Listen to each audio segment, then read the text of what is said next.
Retired गुलाम अजहर मेहसर और SSP east रजा की खसूस हिदायत पर SSP गुलशन डिवीजन अब्दुल अलीम बिल्लू ने ईद उल अजहा के मौके पर अहम मकामात का विजिट दौरा किया। जावेद महमूद बिल्कुल DIG 8 कैप्टन रिटायर्ड गुलाम मुजफ्फर मैसर और SSP जिला ईर डॉक्टर फरूक रजा की खसूसी हिदायत पर SP गुलशन डिवीज़न अब्दुल अलीम बिल्लू ने ईद उल अज़हा के मौके पर अहम मुकामात का विजिट और दौरा किया, जबकि SP गुलशन डिवीज़न अब्दुल अलीम बिल्लू ने ईद उल अज़हा के मौके पर ड्यूटी पर मामूर तमाम अफसरान व जवानों से ईद मिले और इनकी हौसला अफजाई भी की।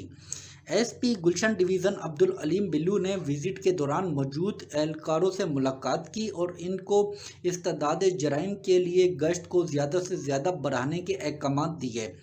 SP गुलशन डिवीज़न अब्दुल अलीम बिल्लू ने इस मौके पर तमाम अफसरान व जवानों को अफसरान बाला के अहकामात के हवाले से ब्रीफिंग दी और ड्यूटी अच्छे से करने की ताकीद की। जी।